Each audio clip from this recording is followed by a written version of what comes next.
broken promises and retro regrets. All this and more coming up on This Week in Retro. High-resolution color graphics. This land of high technology. The revolution in technology that made the information age possible. Those kids are not afraid of computers. The not-so-fantastic 4. The price of the banhammer. I scream. I scream. All these stories and lots more coming up on today's show. Up-to-date news for out-of-date tech. Hello, Dave. You're laughing at me already. What are you chuckling at there? You changed my story title, and it's not about Speedball 2. No, I know, but any chance to get a Speedball 2 reference in there? Good. Well done. How are you? Set the expectation, though. There are no Speedball 2 stories this week for anyone. There's no Ultima stories this week or last either. I tried. Welcome, Jason. Yeah, we're joined by a guest today. Tell us, introduce Jason for us, why don't you, Dave? This is Jason Compton, the person now behind, I believe, one of my favourite podcasts, The Retro Adventurers. They appeared about a year ago, and Jason ended up taking over, I think, making sure the project continued. They interview people from the kind of text adventure world, Tim Gilbert's, etc., Scott Adams, all sorts of people. And they also, and this is my favourite thing they do, they also review text adventures, and they go deep, they go properly into them. They're so difficult to do it with adventure RPG games type thing because there's so much involved in doing it. They go so deep into it. There was a gap left by the Eaten by a Gru, which was an Infocom podcast. They've run out of Infocom games, and they became less and less frequent with their episodes. And then the Retro Adventures came. So Jason is one of the people behind that. He also has a wonderful, interesting history. And after I'd invited him on, I then came across his name when I was looking at Baldur's Gate mods, and it turns out that in the 90s, Jason decided I'm going to be Mr. Amiga. And then in the 00s, he said, no, I'm going to reinvent myself as Mr. Baldur's Gate. And then in 2010s, he decided, no, it's all about the theatre. And he was into Shakespeare. And now it's the Retro Adventurer. So welcome, Jason. Thank you very much for coming on. Links in the show notes to your fantastic podcast. I would suggest people enjoy it. Have you listened to it, Neil? I think you have. Are you gonna let Jason have a word there? Are you gonna let Jason get a word in, Dave? Sorry, I was being enthusiastic. Jason, welcome onto the show. You can speak now if you want. 3 words. I've got 2 questions for Jason. Okay, sure. Don't let him speak, Dave. Let him speak to your podcast, Jason.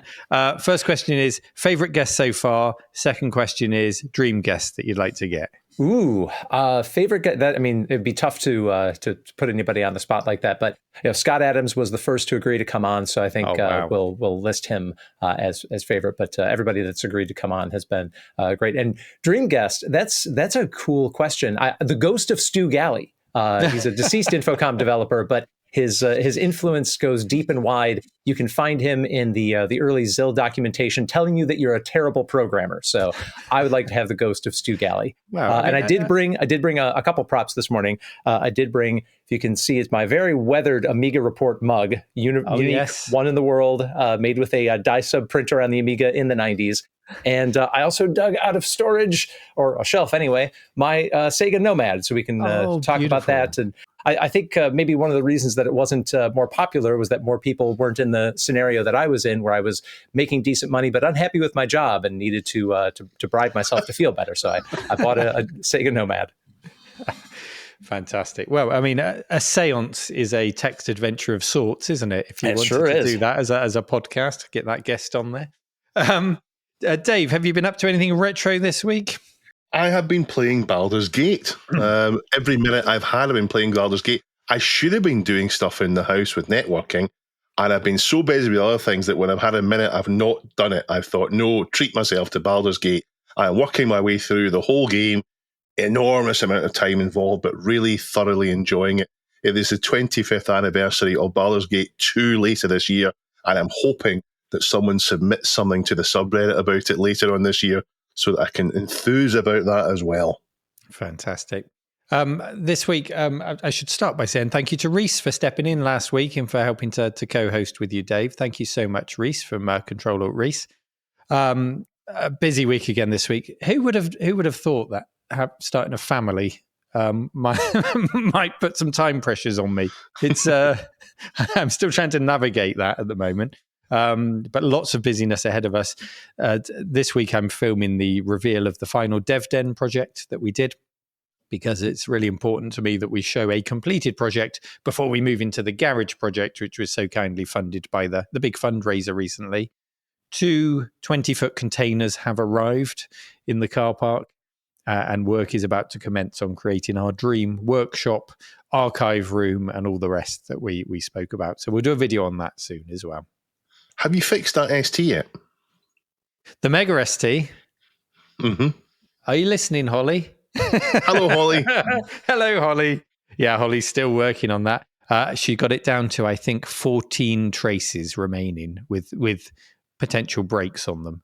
I mean, they're so it's down to actually broken traces on it. Faulty RAM, faulty CPU socket, dodgy traces. It's just destroyed this thing. So it's taken a while, but it will be a hell of a result if she gets it up and running and can take us through everything that was fixed. So that's good. I love to see repaired traces. I think they look fantastic when you do that. Anyway, we've got an absolute barrel full of stuff today. There is so much for us to cover. We need to get stuck into it, Neil. So we do. Let's go. So we will. Not everything is a success. Sometimes things go wrong. Sometimes they go wrong despite people's best efforts. Sometimes they were never intended to go right in the first place. And today we've got 4 separate stories, which I don't think in isolation would make a full story, but together they're going to tie up into a story that I'm calling the Not Fantastic 4. So not big enough for a story, but too big for your briefs. Is that right, Dave? Yeah, that's about right. Yeah. Okay. So we'll start off with a submission from Pajako. The crowdfunding book publisher Unbound has gone into administration, reportedly owing thousands of pounds in royalties to authors. According to some, this goes back as far as 2 years, during which they've continued to raise more money with crowdfunding, yet allegedly have not paid what's owed to authors. Guru Larry, for example, said he's 2 years overdue in being paid for stuff. So Unbound published quite a few retro books over the years. A new company has been formed called Boundless IP Limited, which was founded on the 4th of March. Sorry, Dave, why is it that we see a lot of retro books with them? Is it because they print on demand? Was that the concept behind it? So they have a crowdfunding. They had a crowdfunding thing where you could, they would print it for you, they would organize it for you, and they would help you get the crowdfunding done. So they were kind of an all-in-one kind of thing. I know that when you did yours separately. You didn't do it that way. You used Kickstarter, in fact. You did use crowdfunding, but you didn't use Unbound to do it. No, we chose the printing guys in Wales that we wanted to use, and we organised that ourselves. But, it's okay, so it's for convenience primarily. Okay. I think convenience maybe understates it. They did a fantastic package for people. So a new company has been formed called Boundless IP, which was founded on the 4th of March, which then changed its name to Boundless Publishing Group Limited on the 18th of March.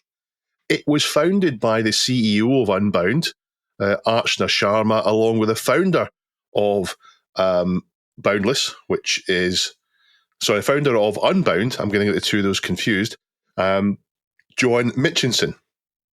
However, a week later, Sharma has resigned as a director from it. If you go to the Unbound website, you'll see a notice that they've entered into administration and that Boundless have secured their intellectual property, their ongoing customer and supplier relationships, and publishing contracts and goodwill associated with the brand. I mean, how do you secure the goodwill? Do you hand something over and you get handed a goodwill from all the people? That doesn't make sense. The new owners have secured all existing company employees and that a new website will be there by the end of March.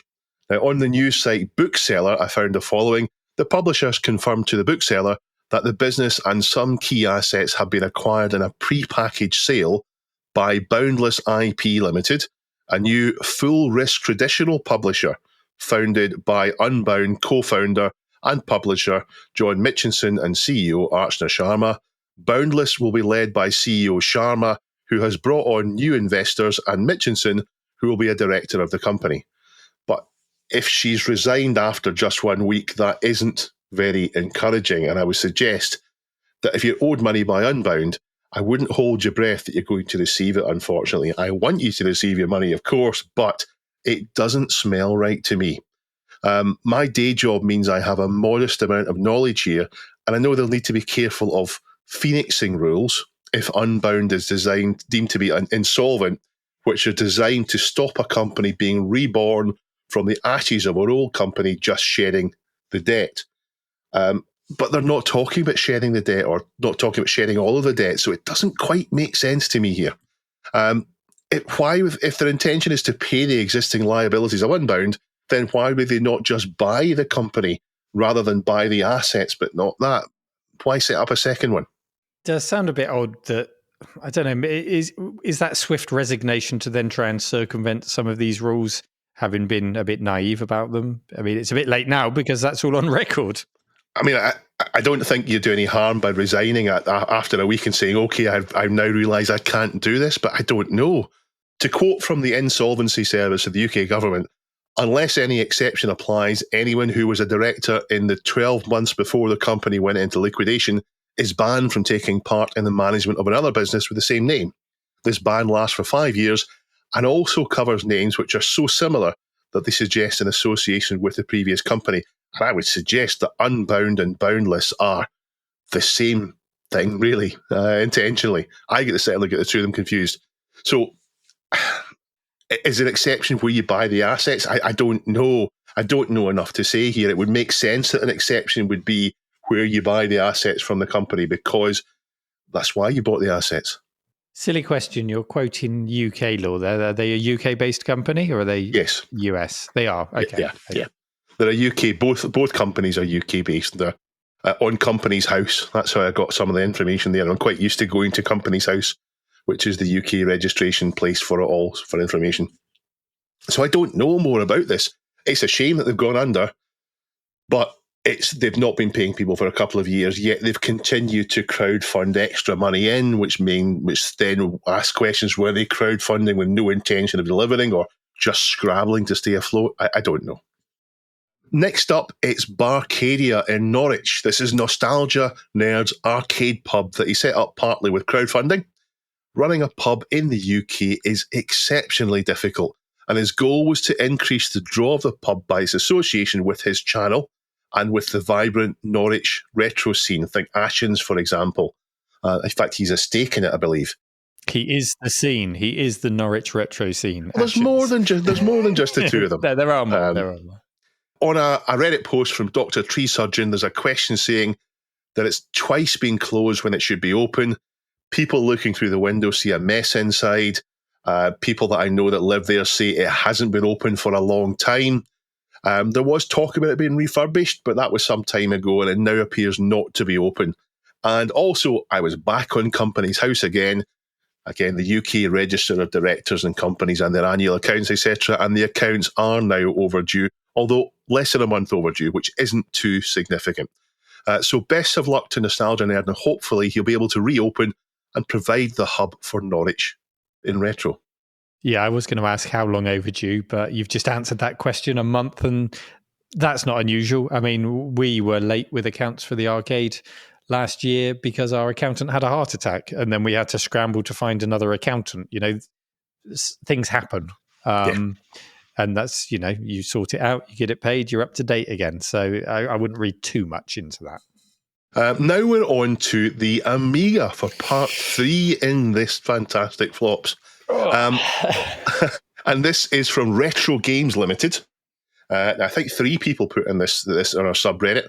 I think it came from ready, Facebook. Dave? Is it ready? The new full-sized Amiga, is it ready? I know. So the new full-size Amiga update. Is it ready? Can I buy it? As everyone knows, this isn't a yes. It has long been our intention to release a full-size sequel to the A500 Mini in Q1 of 2025. Despite the best efforts of a team of partners. No. This will sadly not be possible within that timeline. I was wondering what was happening because we did have the roadmap last year, didn't we?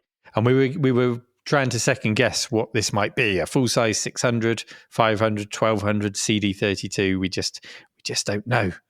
I promise there will be one little nugget of good news at the end of this. Oh, okay. They're continuing with their statement. Unfortunately, the ongoing legal disputes between Hyperion Entertainment and the Amiga parties are preventing us from proceeding with manufacturing. Many of you in the Amiga scene will recall that Hyperion, they put quotes in that, will recall that Hyperion initiated legal action against the Amiga parties in 2018. And in 2019, they even tried unsuccessfully to challenge the release of the A500 Mini, despite such interference being a Hyperion prohibited action under the 2009 settlement agreement. Oh, no, it wasn't. Our friends at Amiga, and I'm sure that's what Hyperion would say, our friends at Amiga and Cloanto, I like that Cloanto. It's a nice word to say, isn't it? You get your lips around Cloanto. Who have supported us throughout the development of the C64, the VIC-20 and the A500 Mini, have been working tirelessly to resolve the issue as swiftly as possible. However, our manufacturing and retail partners have chosen to postpone the release of our full-size machine until the legal situation is fully resolved. So let me just interrupt that by clarifying that this isn't them saying they're not doing it. This is their marketing people, their manufacturing people saying, no, hang on, we don't want involved in this, not quite yet. We appreciate the disappointment and frustration these delays may cause, but unfortunately the situation is completely beyond our control. In the near future, we will share more details about the machine itself, including images, features, and software lineup, including one brand new game. Yes, that's what you want to do. Get it out there, get everyone excited for it, put the pressure on those that are holding it up. Yes, please. One brand new game that will make its debut on the machine. We will also issue a revised release date, which will be as soon as it's practically possible. Thank you for your continued patience and support. We do understand that you're as frustrated as we are. Whilst these legal issues do not directly involve us, what is that? They do directly involve you. They do, of course, have an effect on what we do. Everyone is working hard to resolve these issues as quickly as possible, and we believe that a resolution is in sight. In the light of the ongoing delays, we think it's only fair to share with you that the machine is going to be trolled. Drum roll here, Duncan. I'm leaning in. The A1200, the A1200. Oh, A1200. Interesting. I would have put money being on an A600 to save money on a numeric keypad. So 1200 is a nice surprise, I think. As for everything else, it's no surprise at all. I would just stop clinging to the Amiga as if it has some kind of value in the future, that like the Amiga is going to rise again. Just embrace the legacy of the Amiga, work with companies that want to celebrate it.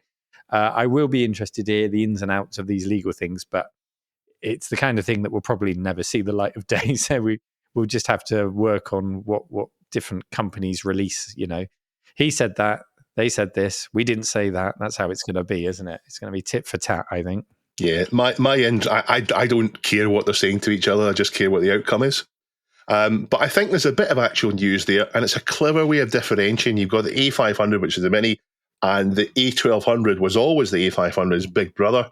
So it is the big one. So that makes sense. So it's a good way of differentiating them.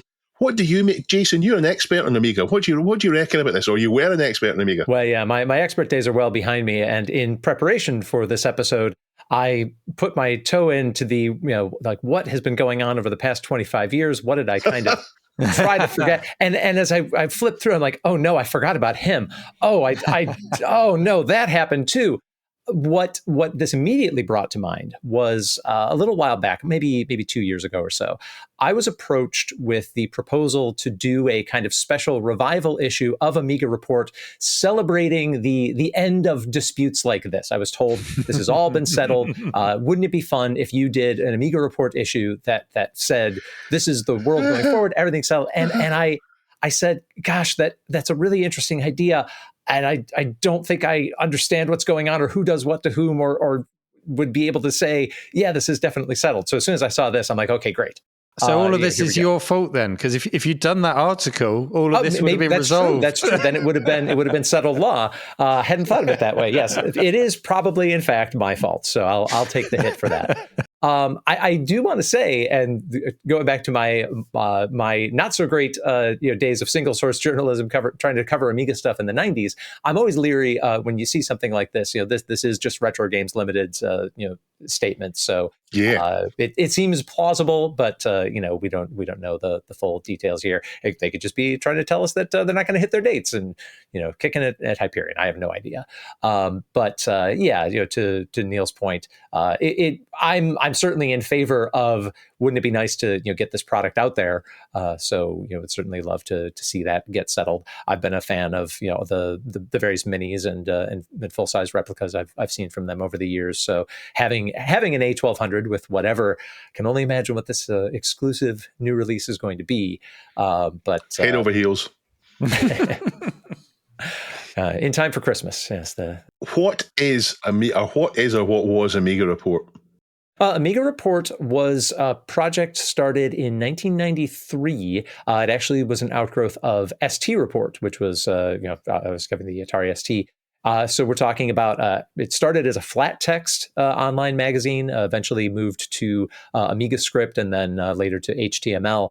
I got involved with it relatively early on, just first as a reader. And then I'm like, this sounds great. I'm going to send a letter to the editor over this amazing BBS that you could call and you could get 10 minutes of UUCP and an email through an Amiga CNET BBS. And I used that time to email Amiga Report, and I got a letter in. I'm like, this is amazing. What happens if I send him an article? The article got in. This is amazing.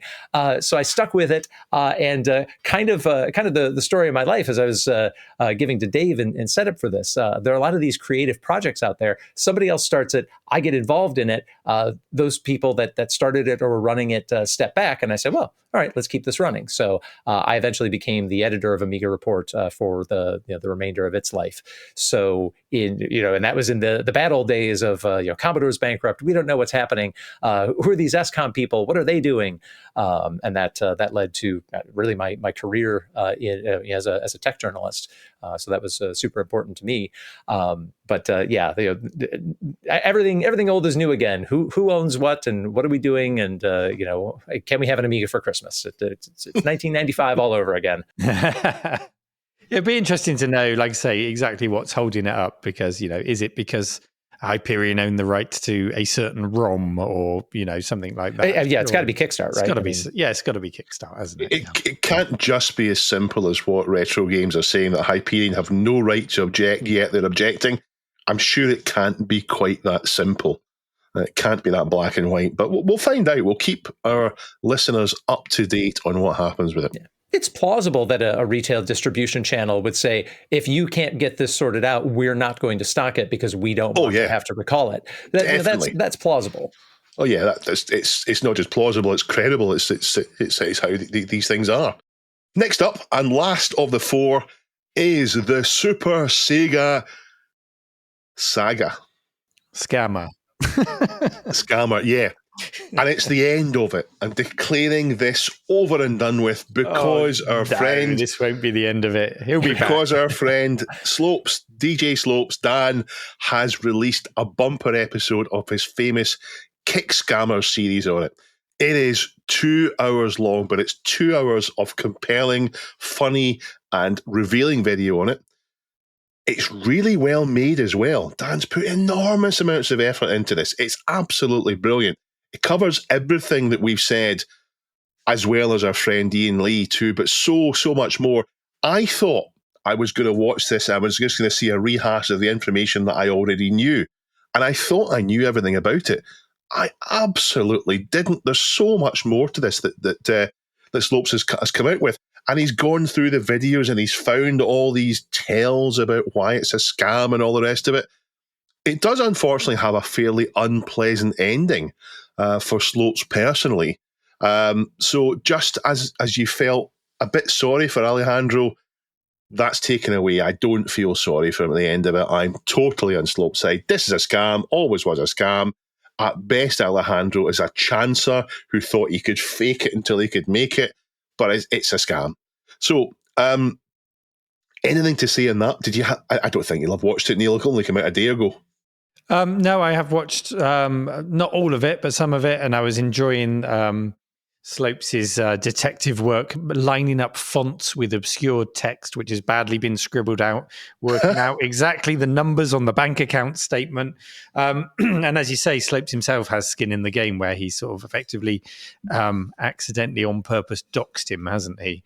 So it gets a bit unpleasant, and that's the side that, Alejandro doesn't want people to know, because he wants to be the, I'm a bit crazy, I'm a mad scientist, you can trust me, don't worry, give me your money.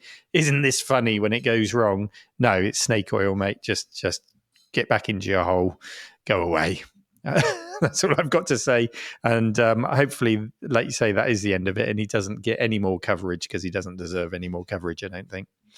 Yeah, something that occurred to me thinking of these two stories together, the Amiga and Super Sega, is one of the things that can perpetuate, well, in the modern era, one of the things that perpetuates stories like this is that they're fun to cover and make 2-hour documentaries about and so forth. But something that can perpetuate these is that there's always actors in there that say, like, well, this might be a scam, but this person might be a money mark, so it might be worth it to me to align myself with them. And those that have tracked the sordid, 31-year history of the Amiga post Commodore, those people have shown up, and you'll see sometimes people align with them and saying, like, well, this person may not be able to bring this product to market, but could there be something in it for me? Could I get a paycheck off of this for 6 months, 9 months, 12 months as a consulting engineer or what have you? So that's what makes things that, from the outside can look like, we know this can't be a real thing, but there can be credibility given to them because they may have enough money to make it worth your while to go along for the ride for a while. It's almost as if you're talking about Tommy Tallarico's Intellivision Amico. I hadn't even thought of that one, but that's an interesting analog, yeah. Now that one's all, I haven't heard anything of that for ages. It seems that they raised lots of capital again and again and again, and it just was frittered away paying wages for all the people involved. So all the people involved in that may, and I can't say this is a case, but I'm speculating, they may have got involved in something thinking, this is never going to work. But since you're paying me, I'll be here the whole time. And that's where all the millions went in wages over the time. So yeah, that's a good point. I'm not sure that this Super Sega was anything like on the same level as that. In fact, I know it wasn't. But there was a significant amount of money involved here. And it appears that Alejandro has spent the money and is now advertising a chargeback as a refund, which it clearly isn't. So that's the four stories, four unhappy events in retro. Not everything goes the right way. We try not to focus on the negatives, but I thought we'll roll all four in together and we'll cover them in a hopefully interesting way that doesn't bring things down too much. Yeah, and thinking about these stories of things gone sideways compared to last week's episode about the three most significant Nintendo machines, I'd make a case for the Virtual Boy because it showed that Nintendo could fail. And I think that's an important lesson. And I mean that unironically. Yeah. But as a, we need to reorient. We need to think about what we need to really bring to market. And I think you can draw a line from the Virtual Boy to later successes because that was a very significant machine for Nintendo to put out. That's insightful. Never thought of that. We are sponsored by Pixel Addict Magazine. Where can people go, Jason, if they want to buy this? I hear nowhere. Jason's tried. Pixel.addict.media appears to be down today. I'm sure it's just some maintenance. I'm sure they're just updating it. But please, pixel.addict.media. Next time your website goes down, can you at least put a guru meditation up on there? That would be a nice touch, please. The current issue is a pinball special with a wonderful front cover. Is it? We don't know. We don't know, Dave. It is. I know it? these things, Neil. It is. There's lots of stuff in there. There's talk about Alone in the Dark, Gene Wars. You can buy Pixelatic binders as well in there. Dizzy adventure games in there as well. Thank you for sponsoring Pixel.addict.media, and I hope that your website is back soon. This shows how well prepared we are, because 15 minutes before we record, I go to grab the cover of it so we can talk about it. It's like, oh, it's not there. Panic, Duncan, Duncan, help, Duncan. Good luck with your website, pixel.addict.media. In a world where tangible video games give way to digital releases, digital collectibles, and non-fungible tokens, how easy is it for someone to take all of your toys away from you? An Xbox user found out this week, according to an article on twistedvoxel.com, and this was submitted by Lord Borak 316. Thank you for this. He claims that he has lost $40,000 worth from his digital library when he was banned from the Xbox service. The user was called Discount Negative 1243, and he says he's been buying Xbox games since 2007 and spent $40,000 on more than 600 games before Microsoft issued a permanent ban for playing in a modded online lobby. Now, I don't know much about modding online lobbies, but it's something that Microsoft takes very seriously, and quite right too, because nothing spoils the fun of online gaming more than a hacker just dominating you with an unfair advantage. The user claims that it wasn't even them doing any hacking, though. It was the host of the modded Call of Duty Black Ops waiting room, and apparently that host was unlocking and issuing achievements to people willy-nilly in that lobby, whether they wanted them or not. And this user feels that they're being punished for something they didn't do. Or at least that's their side of the story anyway.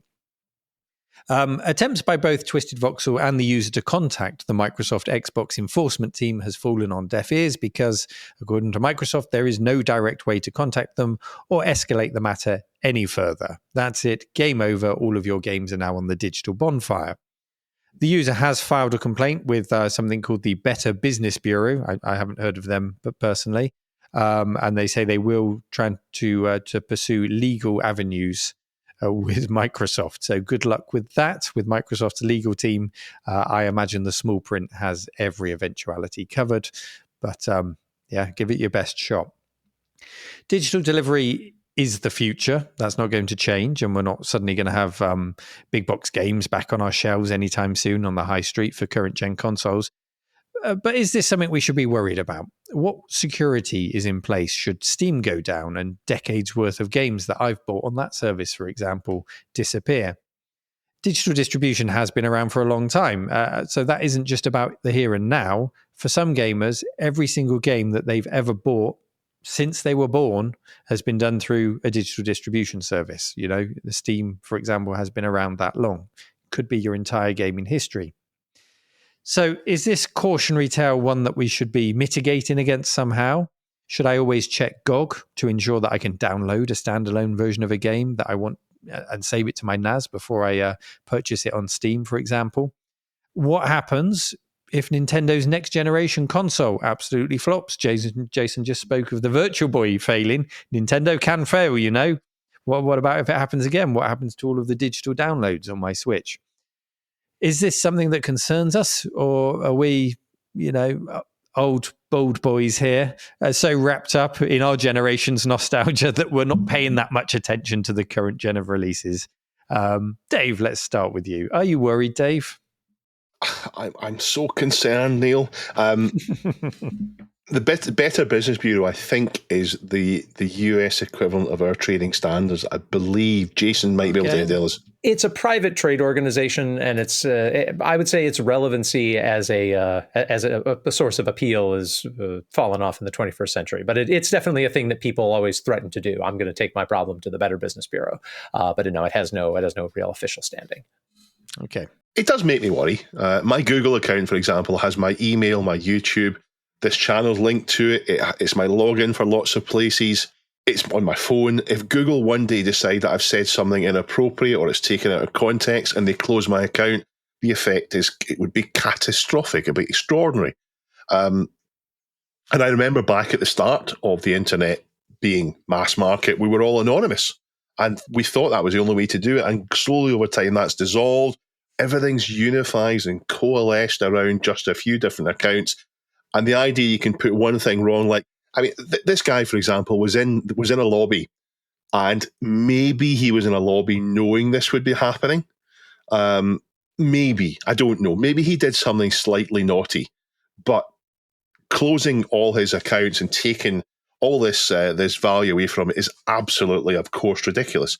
And I wonder what would happen if it happened in the UK. You go back and say, right, I'm going to do a charge back on every single purchase. Give me all my money back, thank you. I did do a little bit of nosing around, though, and he did get his access back. He says, I ended up writing to the BBB, tweeting at them a bunch, DMing them pictures of this subreddit, and I got another vague, mysterious email about 7:30 last night where they basically said they were unbanning me without adding much context. I logged in after that, and everything was as it was. So he got everything back by making a big stink. I take it all back. The Better Business Bureau has never been more vibrant or relevant. Obviously, they can move the attitudes and whims of trillion-dollar companies. I take it all back. Yeah, I take it back too. Yeah, bring it. Take it to Microsoft. Stick it to the man. I'm sure it was the noise made on here, and it reminds me of Rose Tinted Spectrum, who got his YouTube account mysteriously closed for no good reason, tried all the appeals, told no, it's absolutely final. And then, of course, a great big stink on the internet from bigger creators, and it was restored without an explanation. But although that's scaremongering to one side, it's easy for people like myself who suffer from FOMO, fear of missing out, and I know you do as well, Neil, to get worried about this type of thing and turn into hoarders. It's not just enough to have the physical media like I do behind me, because these CDs will delaminate, the floppy disk will go wrong. You need to digitally hoard it as well. Yeah, I mean, I'm sympathetic to the point of view of the online services, especially where multiplayer is involved. Of, we need to have some integrity. These things, that the achievements, matter. They have value. We can't have people cheating. So I do understand that. You'd like to think that we could get to a world where, I don't know, there's some sort of white label experience that you could create for, listen, you're a bad actor. We can't trust you in the multiplayer world, but you'll still have the right to play the games, locally, or have access to your single player library. However, that would have to work. Because I understand, not wanting to be cut off for everything, whether you're taking fraudulent actions or not in multiplayer, losing access to everything. Everything doesn't seem fair, but obviously they need to have some sort of standards where the value they're creating, in the multiplayer experience is concerned too. Yeah, and it takes me to think, if you extrapolate this to the future, where the laws of the countries we're in do not control what Microsoft or Steam or Google do to these accounts. They operate almost outside of the law, and it takes me to some kind of cyberpunk future where corporations are in charge and there's no real. I mean, that's taking it to extremes. So I think ultimately we find ways forward. We find ways to keep access to these things. We find ways to play games. I'm going to cover something in News and Brief about all Dreamcast games, all online games being restored now, so all these years later. So there will be ways forward where you can play these games. But the idea of losing an account does scare me. That's the thing here. Yeah, and I think this is where the benefit of disjointed services, really, really shine. Without getting into the politics of it, we've heard Mr. Musk speak about his desire to turn X into a chat service, Twitter as well, a banking service, and emulate the kind of Chinese model where everything is all in one place. And to me, that's just piling risk on risk on risk when something like this happens and you lose your access, or you get banned, or you get blacklisted. It's worse than having a poor credit rating. You get issued with a poor life rating in absolutely every facet of what you do, because it's all tied into this one service. So, yeah.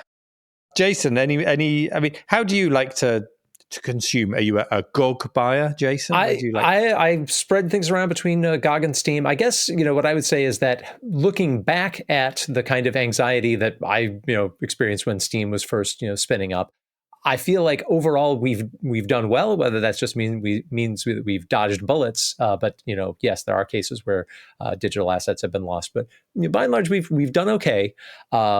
Being retro minded and playing as much international soccer on the C64 as any contemporary sports game, I feel pretty safe in that library staying intact. But it seems like we've done okay so far, and hopefully we can keep that rolling for another quarter century. And I'm raving about GOG here, but the good guys can change so quickly. Back in the early days, Steam was the underdog, and we were cheering for them, and boo Origin, boo EA, things like that. But it can all change so quickly. New owners can come in, buyouts can happen, and things. Suddenly they own your library. Yeah. At some point, Gabe will retire or do something else, and someone else will take over, and they'll say, how can we return better money to investors? I know. So we'll cut costs here. So yeah, that's possible to happen. But with GOG, you could download everything, put it on a NAS, back it up, put the backup in a different place. But there's limits to what's reasonable. I would say that having access to the games isn't the big deal for me. The big deal for me is having all my online accounts shut down. Everything that Google touches just one day to be closed with no right of appeal and no legal right to do it, because there's nothing in the law that says Google need to or Google don't need to. So that's the bit that scares me. We peaked with GeoCities. If you'd like to comment on this story or any of the stories that you hear today, head to our subreddit, reddit.com/r/This Week in Retro, where you can comment on the stories, and please do take the time to submit any interesting stories that you come across in the retro realm for other listeners to comment on, and perhaps for us to choose as a story for next week's show.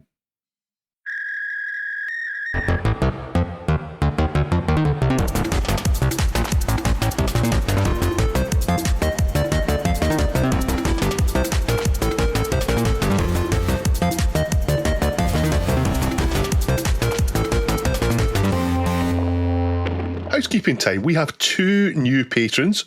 So thank you very much to Velimir Ikalovic and to, whose name I got entirely correct, he says, when I pronounced it on show. Dave. There's your reward. Yep. And to Andrew. So thank you very much for becoming patrons of the show. How can you become a patron, Neil? You can go to patreon.com/This Week in Retro and get an overwhelming sense of well-being by signing up. And becoming an official twirler. Yep. I did speak to the story last week about the SNES timing. I did speak to the guy behind it all, because there was a comment that questioned whether this was right. I did speak to him about it, and he does believe that the timing on the SNES has been drifting, all of them in a certain direction, but because this research wasn't done until now, there's no solid proof that they're all traveling that way, so it's just his belief. So the story is, as I reported it last week, I didn't get it correct. I didn't get it wrong. So this relates to the story where Super Nintendos are getting more super every year, getting faster. Yes, they're not really. It's just the audio part of it, which is usually not in control. It really is a bit of it was a funny, interesting thing. And I didn't want anyone to be concerned about the Super Nintendos, because it's not going to have any impact on it. And that's it. That's it for housekeeping this week. And on to briefs. 42 Nobody 42 is in with an image of a massive vintage TV, not the type of TV that we spoke about a couple of months ago, which was the kind of the last gasp of the big CRTs. This is a 1978 thing that's built into furniture, that lovely wood grain thing from General Electric, with a VCR built in as well. Absolutely giant.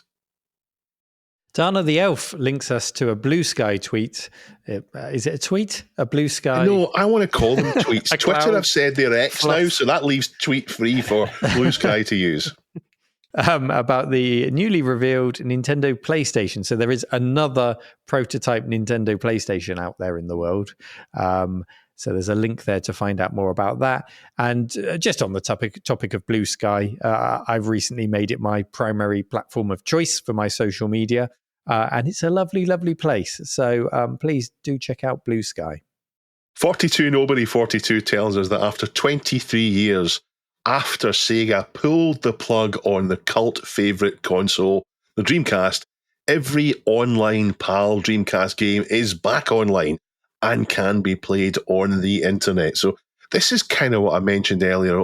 This is exactly what I mentioned earlier on when talking about things getting pulled. There is that ways they'll be brought back. When you say back online, do you mean the online services to play them, or yes? Okay, they're not just all the games online for the taking.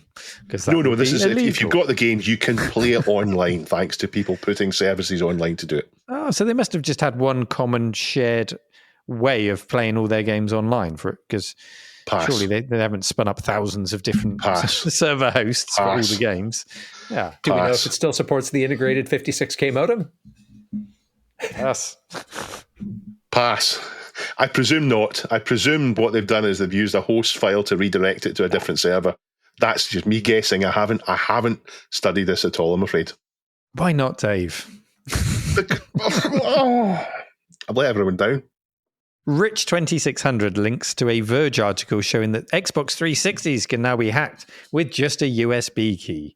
It's not completely reliable, but now that door has been pushed open, I'm sure we'll see more to follow on that method until it's fully refined and we have a nice USB key solution to just hack your 360, which is what everybody wants. No opening it up, no hacking hardware, no soldering irons, put in a key, play your games. Lovely. What is the killer app for a hacked Xbox 360? Like I loved XBMC on my original Xboxes once I figured out how to software hack those. What's the killer app on a 360 right now? Other than rampant piracy, which is always fun, but Yeah, rampant piracy emulators. Plex is there's probably a Plex. There you go. Yeah, Plex 360. Yeah.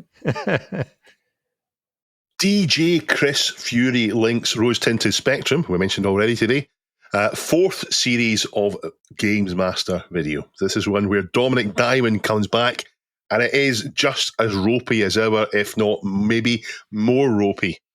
Leaping Like a Lizard is out, and this time it's what's your favourite flavour of crisps? Neil, what is your favourite flavour of crisps? Oh, beef and mustard Brannigan's circa 1995, when they were strong enough to clear your sinuses, I do remember that. They were chunky, strong. thick and chunky. Yeah. But not like kettle chips, which injure your mouth. No. Jason, have you got anything to contribute? Favorite chip? Well, and this is an area where America really does lag the rest of the world. Like we have to go to Canada to get our good flavors. So I'm a fan of a good Canadian all dressed. That beef and mustard sounds amazing. But yeah, if it's what we can just get here, regularly in the U.S., I'd be a salt and vinegar guy just because there's a reasonably reliable supply of those. What color? Right. Is there a standard color for salt and vinegar in the US? A standard color for a salt and vinegar packet? Yeah. Oh, sort of an intermediate blue, I guess, is the standard. Yeah. Okay. The UK has been shell shocked by the swap for 30 years. By the swap between different flavors of crisps have different colors in the UK. Yeah. And it is pretty strictly adhered to. If you have prawn cocktail, it's pink. If you have ready salted, it's red. If you have salt and vinegar, Neil, what color is it? Well, how far back are we going? What color should it be? It should be green, shouldn't it? Back in the day, blue. Yes. I'm sure it used to be the other way around, didn't it? Yeah, they changed it. Be the other way around. Wrong, and the world is upside down now. Yeah, so it should be blue. Green should be cheese and onion. We live in an alternative timeline. This isn't the main timeline anymore. On the next hour, on the next episode of the Crisps Hour, I will want to talk about these ready salted versus included salt packets, because that seems completely. Oh, Salt and Shake! I remember Salt and Shake. Salt and Shake. That was a white packet with a little thing inside. Yeah, red, white, and blue, but there was mainly white. Anyway, I did go to Disneyland as a kid with the family, and had just enough money for some chips at the counter there, and almost burst into tears when they gave me a bag of crisps. That was my childhood ruined. Thank you, Disney.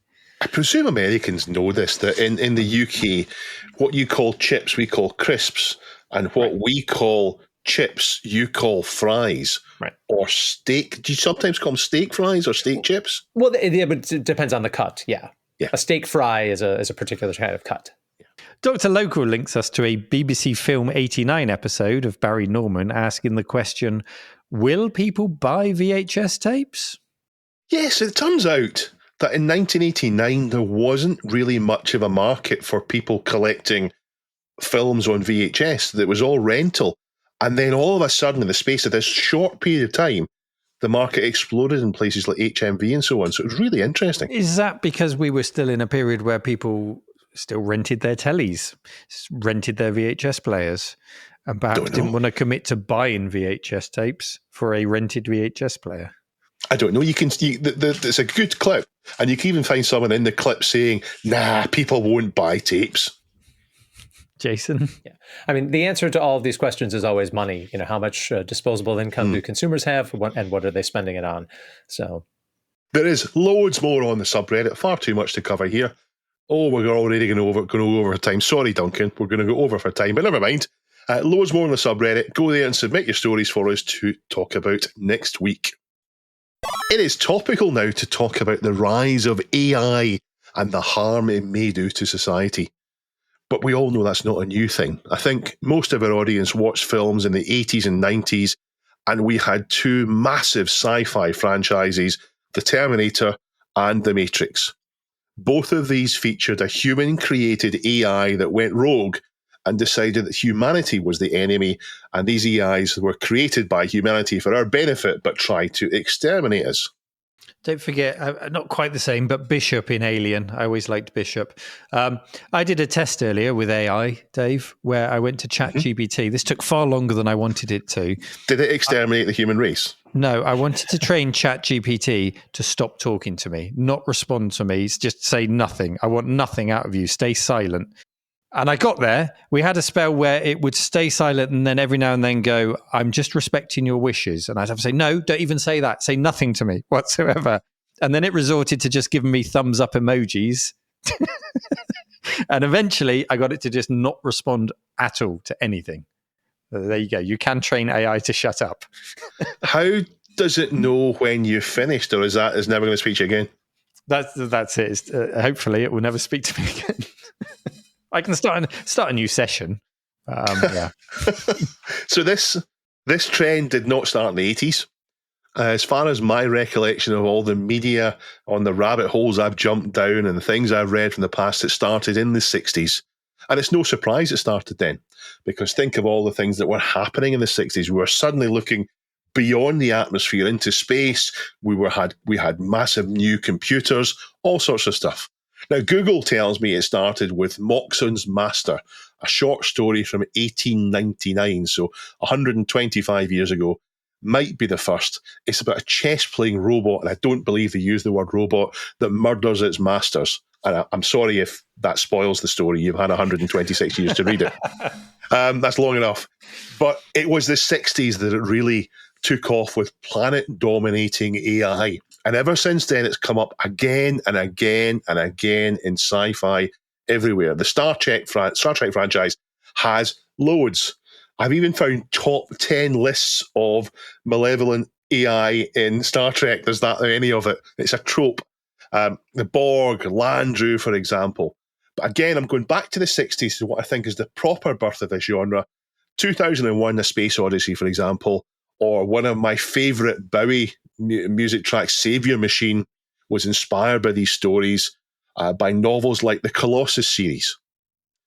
Or a short story by American sci-fi writer Harlan Ellison, published in IF, which doesn't I'm afraid to say, Jason, stand for interactive fiction. IF actually just means If. It's a magazine. Back in the 60s, sci-fi magazines were fairly common, containing short stories or part of a short story so that you bought the next issue. And If was one of those. And it's a rabbit hole that I'll jump into one day. Sci-fi magazines call out to me. These sci-fi short stories aren't as popular now as they used to be. And we tend to be telling longer stories in Star Trek and so on. And I quite like the short story. Philip K. Dick and all the rest of it. But this is one of the darkest things that I've ever read. It's about an AI that wipes out the human race apart from 5 people, 4 of which it turns into a kind of a perversion of their former selves. It deals with sex, torture, misery, cruelty, and despair. And it was made into a point-and-click adventure nearly 30 years after it was written by none other than the author himself, on a typewriter, because he didn't have a PC or play games. The short story and the game have a wonderfully evocative name, and it's what caught my eye around 25 years ago when I first came across this game on Home of the Underdogs. It's an abandonware site. It still exists now, but back then, the Home of the Underdog was my window into games that didn't quite make it, that deserved to make it, and I got lots of wonderful games from there. The next step from games that weren't for games that didn't come out. Home of the Underdogs for games that kind of went under the radar but did come out. It's a good sign. Well, that's right. Yeah. Underdogs that deserved to be things you missed out on that you shouldn't have missed out on. Fantastic website. It's still there now. You can go look there, and there's reviews of everything. They're really good reviews. It's a wonderful website. The short story and the game, I have no mouth and I must scream. It's maybe 30 minutes reading of the short story. The game's actually much longer, and it was significantly expanded by the author. It's a fully voiced point-and-click game. The voice acting is superb. And I only recently found out that the author himself, Harlan Ellison, who is a very interesting character. I could talk about him, but I won't. I mean, he sent bricks in the post and then a dead gopher, postage unpaid, to a publishing dispute because they were putting cigarette adverts in his book. He's one of the most argumentative men that ever existed. Absolutely fascinating. I still quite like him, though. Right up your street, Dave. Yeah, I was going to say. Oh, yeah, definitely. Your kind of man. Yeah. The AI in this is called AM, or AM, which stands for various things, and it has wiped out humanity, and it spends its time torturing these 5 people in every way it can because of its immeasurable hatred for them and the human race. I said it's dark, and I don't think I can properly explain just how dark it is. The game, though, goes even further. It adds backstory that was implied by the short story. It expands on things greatly, but it's written by the original author, so it's true to what was there in the short story. The original game, does it sort of gets that darkness across in a 16-bit point-and-click style, does it? Because sometimes too much is, it sort of weakens the the darkness, if you know what I mean. No, it did get it across. There's about half a dozen endings, I think, and even those endings can finish in slightly different ways. It is, I think, a work of art. And thanks to Night Dive Studios, I'm really surprised by this. It's coming out for Xbox, PlayStation, and the Nintendo Switch. Not the type of Nintendo game you think of. And I've looked, and it seems to be a port of just the PC game. So it's the PC graphics, or at least very similar. So it might not be exactly the same as playing in DOSBox, or maybe it just is DOSBox for the Xbox. I do recommend the game, though, as long as you play with the expectation of difficult topics. So thank you to Mako Red Zero for letting us know. Now, another dark game that I played recently and then stopped was Disco Elysium. But it doesn't have a dark name. I mean, it's got a cheerful name. Who doesn't want to go to disco dancing heaven? I also think it's supposed to be funny, but it kind of didn't get that across to me. But guys, what do you think of these dark games? Are they for you, or can they be for you? And Jason?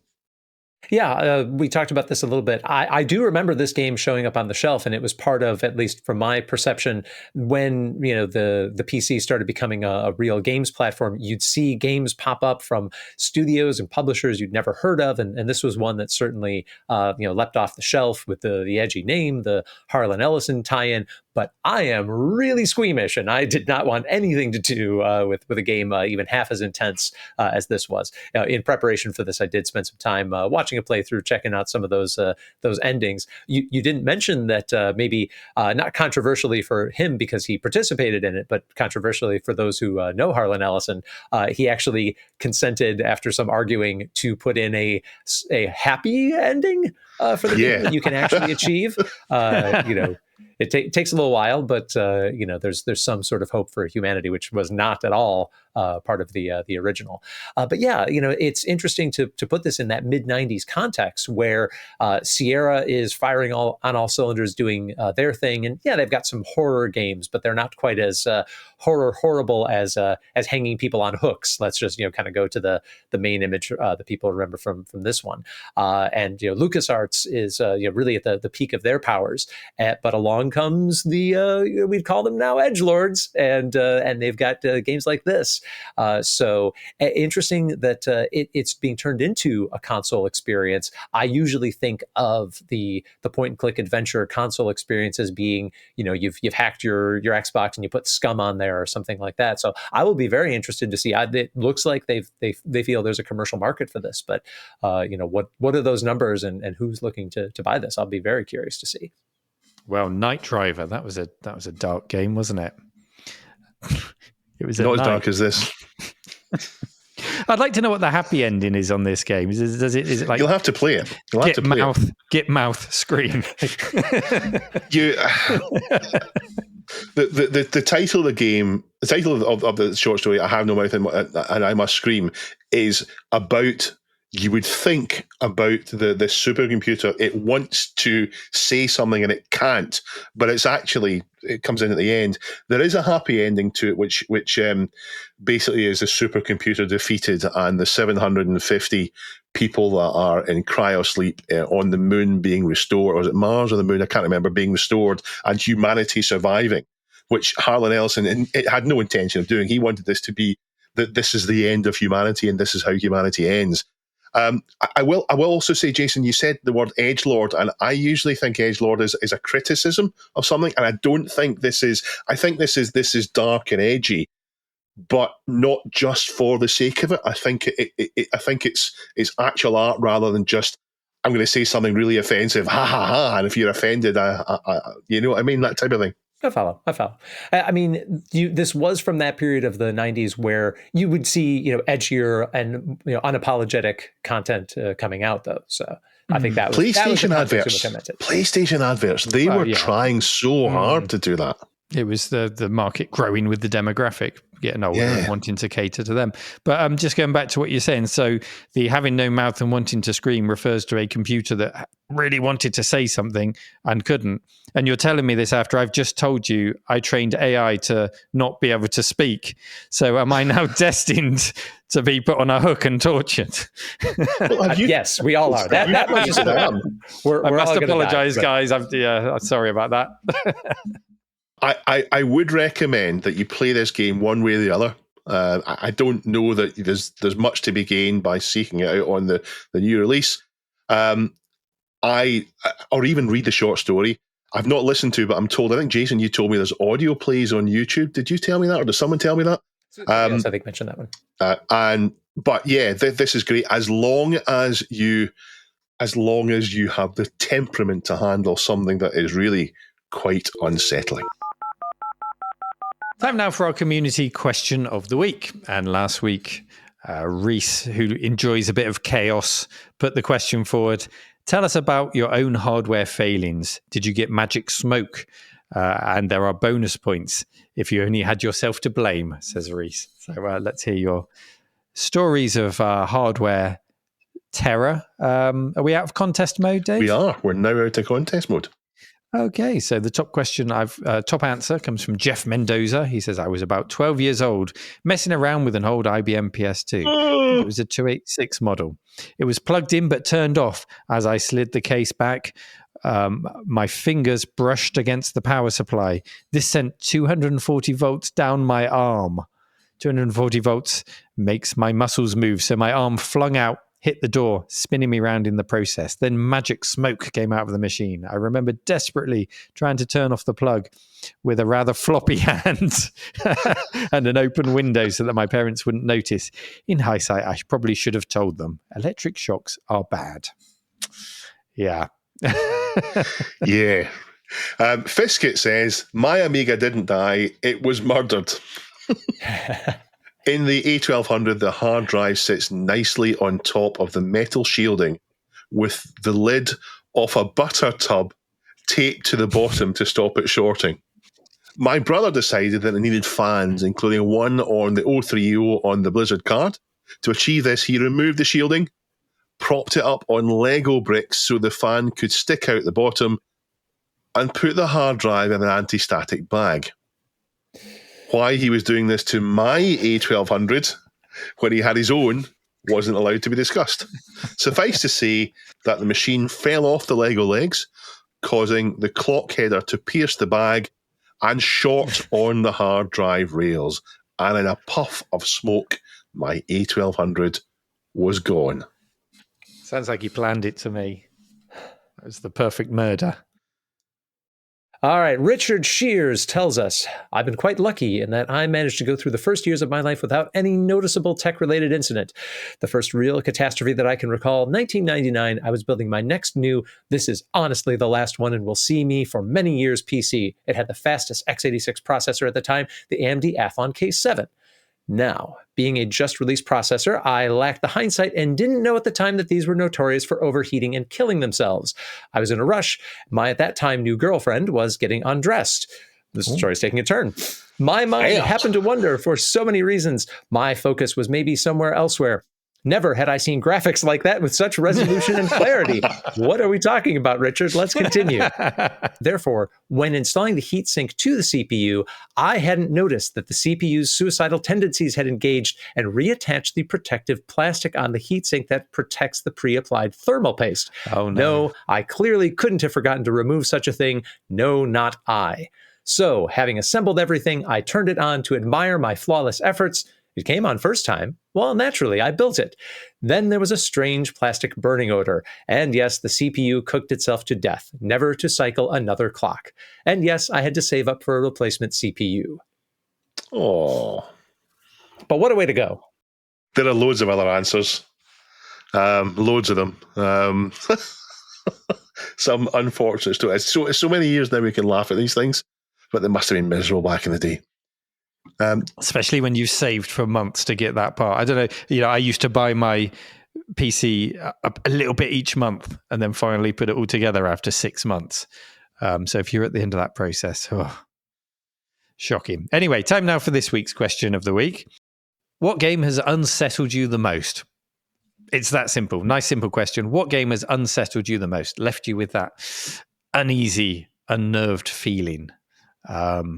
Jason, any spring to mind for you, or are you going to participate on the subreddit for next week? I'll open with Alone in the Dark and see if something else comes. Okay. Yeah. Okay. Up in the attic, suddenly a big bouncy thing jumps through the window. Have you got the blunderbuss to take him out? Oh, it only goes downhill from there. Yeah. I'm going to say Aliens on my Amstrad CPC. And partly because it's unusual and it's difficult for an 8-bit game to take you in that part to get you scared, and it really did scare me. And that original Alien as well, that sort of real-time strategy, it's all happening mostly happening in maps and ventilation sounds and stuff like that. But if you know the plot, you're plenty scared. It's always Darkseid for me, which has Geiger. Sort of Geiger's art. It's got all the elements to say yes, it's going to be a scary game, but when it all comes together, there's something just really, really unsettling about it that I didn't like playing late at night. And that was the earlier title from the same people that did "I Have No Mouth and I Must Scream." So, it was it? Okay, there's a nice connection there. Yeah, fantastic. Well, Jason, thank you so much for joining us today. I hope it won't be the last time because I've really enjoyed having you on the show. I really appreciate being here as well. Thank you both. And thank you, Duncan. Tell us where people should go to listen to you, Jason. Search for Retro Adventurers in your favorite podcast app, but you're certainly welcome to visit us at retroadventurers.com. And we are on Facebook and Blue Sky. Those are the best ways to engage with us there. I and the three other hosts, you mentioned my role. We'll call me the executive producer. I'm paying for the hosting and running the spreadsheet. But we've got 3 great regular hosts as well and a lot of guests that are joining us. So, and really appreciate you two for shouting us out when we first launched. As we're celebrating the first anniversary, that was a big boost for us to really keep things rolling. So thank you again. Oh, fantastic. Good. We'll make sure there's all the links in the show notes to come and follow you. Sorry, Dave, I've crashed into you there. Go ahead. I recorded an episode yesterday. Is that a game episode or an interview episode? On Saturday, we did 3 Sherlock Holmes games, and then later today, we are doing another magazine roundup with Tim Gilberts. Oh, we get Tim back on. Fantastic. Tim. Yeah. Tim sometimes listens to Tim this show. I'd like to get Tim on this. Yeah, having Tim on for the magazines is great because, the hosts of the Retro Adventurers, we are in that kind of Gen X, 40s, 50s range.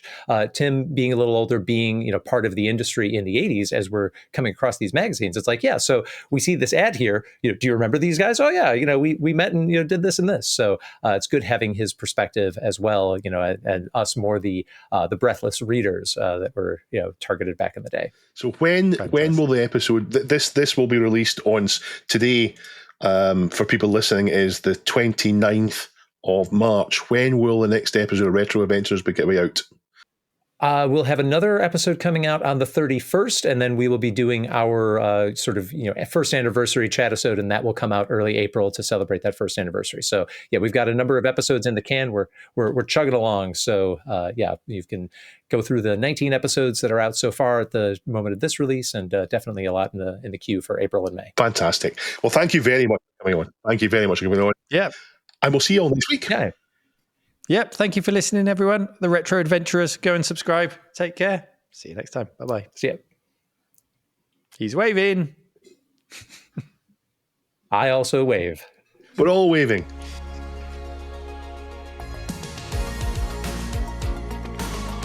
This Week in Retro was presented by Neil from the Retro Collective and Dave.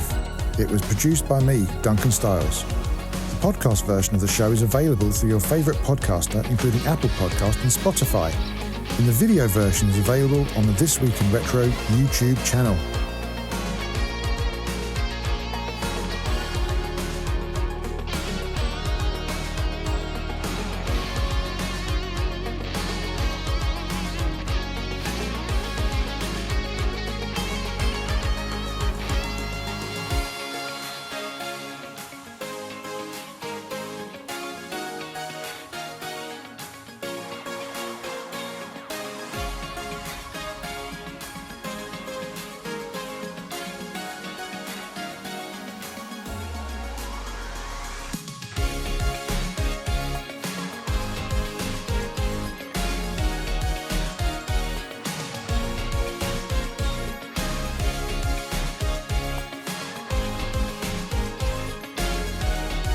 Join our community subreddit at r/This Week in Retro to suggest and vote on the stories we cover on the show.